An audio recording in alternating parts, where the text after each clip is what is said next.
तो दोस्तों दोस्तों रजत के दिमाग से ये बात का जो है संतुष्टि हो गया कि जो उसकी बेटी है सही वो उसकी ही बेटी है। और इस बात का संतुष्टि किसने दिलाया? सभी ने।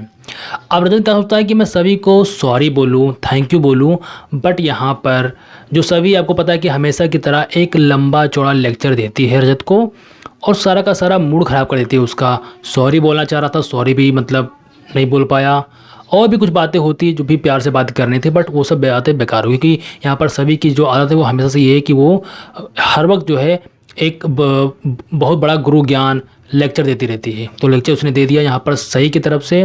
और मैं तो कभी कभी मतलब फ्रस्ट्रेट हो जाता हूँ सही का नाम सुन के क्योंकि वो बार बोलते रहते हैं मैं सही के चक्कर में घर पे आऊँ, सही के चक्कर में शादी करूँ। ठीक है हो गया, क्यों बार इसको बोलना यार, खड़ा उसको छोड़ खत्म करते हैं।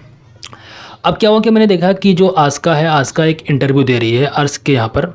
आस्का इंटरव्यू दे रही है। इंटरव्यू कौन है? जो अर्श की जो फ्रेंड है वो इंटरव्यू ले रही है। चलो इंटरव्यू दे रही है वो, मतलब इसे अबला माँ की तरह कि मतलब मेरी बेटी को छीन लिया, मैं उसे बहुत प्यार करती हूँ, मेरी बेटी, सब बताने जा रही थी। अब वो चलो ठीक है, वो तो इंटरव्यू दे रही थी, बट मुझे समझ में ये नहीं आया कि जो रजत की मम्मी है भागश्री, वो अचानक से वहाँ क्यों टपक पड़ती हैं? क्या काम है उनका, क्या ज़रूरत है? मुझे इसके बारे में तो बिल्कुल भी कुछ पता ही नहीं लगा अभी तक। अगर आप लोगों को कुछ पता लगा हो तो आप लोग जरूर बताना।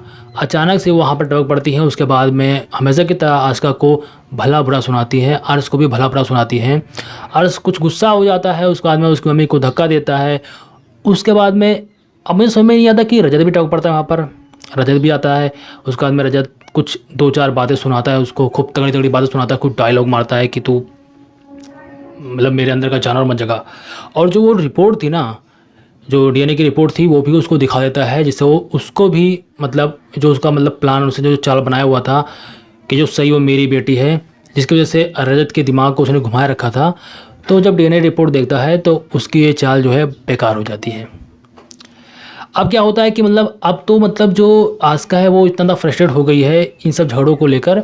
अब वो क्या सोच रही है कि मैं अब रजत के घर, अर्श के घर को छोड़कर कहीं अलग चली जाऊंगी। तो यहाँ पर अर्श पूछा कि कहाँ जाओगी, कहाँ तुम रजत के यहाँ जाओगी, मतलब कहाँ जाओगी? तो अभी देखना होगा कि जो आस्का है वो जाती कहाँ है, क्या करती है, अब क्या मतलब स्टोरी लाइन आगे की क्या होती है, ये देखने वाली बात होगी। बट यहाँ तक जहाँ तक मैंने अभी तक देखा है, वहाँ से जो समझ में आया मैंने आपको बताया है। और कुछ कुछ चीज़ें होती हैं जो मतलब कुछ मतलब अनएक्सपेक्टेड होती हैं, जो मतलब कभी कभी लगता है कि लॉजिक ही नहीं है। मुझे जो वो इंटरव्यू दे रही थी वो तो लाइव नहीं था ना, वो तो रिकॉर्डिंग चल रहा था, और वो अचानक से वहाँ पर भागश्री पहुँच गई, मुझे वो समझ में नहीं आया। अगर आप लोगों को समझ में आया तो मुझे आप लोग जरूर बताना कमेंट बॉक्स में। और मिलता हूँ मैं आपको नेक्स्ट वीडियो तक के लिए। धन्यवाद।